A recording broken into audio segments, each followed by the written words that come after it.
तो दो बातें बड़ी इंपॉर्टेंट है फहीम भाई, एक तो एक गवर्नमेंट की जिम्मेदारी है कि ऐसे लोगों को पकड़ना, दूसरा अवेयरनेस क्रिएट करना कि ये टीवी मेरी आपकी सबकी जिम्मेदारी के लोगों को बताना कि ऐसे एजेंट्स के पास नहीं, वहां जाके आपको कुछ नहीं मिलता। अगर आप अपने मुल्क की रोटी, सूखी रोटी खा के भी जी रहे हैं ना, तो उससे बेहतर है कि जिल्लत की जिंदगी गुजारने से बेहतर है। बिल्कुल सही, बहुत बहुत शुक्रिया, बहुत शुक्रिया, thank you so much.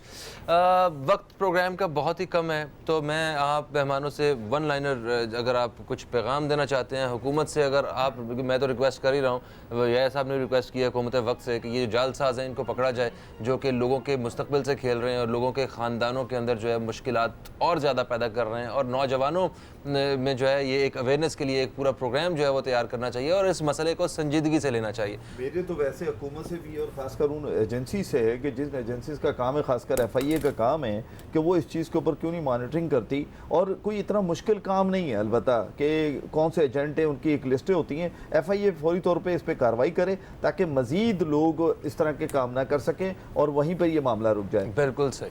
Law ज़रूर होना चाहिए, कानून ज़रूर होना चाहिए, और तमाम नौजवानों को ना एक कॉम्प्लेक्स से निकलना चाहिए फॉर गॉड सेक। आप अपने मुल्क को भी स्विट्जरलैंड बना सकते हैं, अपने मुल्क को भी आप पेरिस बना सकते हैं, आप कुछ कीजिए, अपने मुल्क में कीजिए। बिल्कुल सही जी। डॉक्टर साहब, हुकूमत से भी दरख्वास्त है और मीडिया से भी दरख्वास्त है कि इस पे आप भी खुल के प्रोग्राम करें। ये आप एक मीडिया नहीं, ये मीडिया चैनल पे बैठे हुए और हम कुछ कर रहे हैं, देखिए बिल्कुल बहुत बड़ी फैसिलिटीज़ है इस वक्त, अगर हम चाहें तो अपनी सोशल प्रॉब्लम्स काफ़ी हद तक कंट्रोल कर सकते हैं। बिल्कुल सही जी। अली तरीन, मेरा ख्याल है हमारे यहाँ मुर्दा परस्ती बहुत ज़्यादा है। जब कुछ वाक़यात हो जाते हैं, लोग मर जाते हैं, तो हमारी हुकूमत चेक्स दे देती है, लेकिन क्योंकि वो उसके मुतबादिल नहीं होता, मेरा ख्याल है वाक़यात होने से पहले हुकूमत जिंदा लोगों को चेक्स देने चाहिए। क्या बात है। ठीक है, thank you so much, thank you so much सारे मेहमानों का। दोस्तों आप सबको भी बहुत शुक्रिया। फुरकान बॉबी की खूबसूरत आवाज़ के साथ आप दोस्तों से मैं इजाज़त चाहूँगा। अपना बहुत ज़्यादा ख्याल रखें, दुआओं में याद रखें। आपसे फिर मुलाकात होगी। खुदा हाफिज़। पाकिस्तान जिंदाबाद।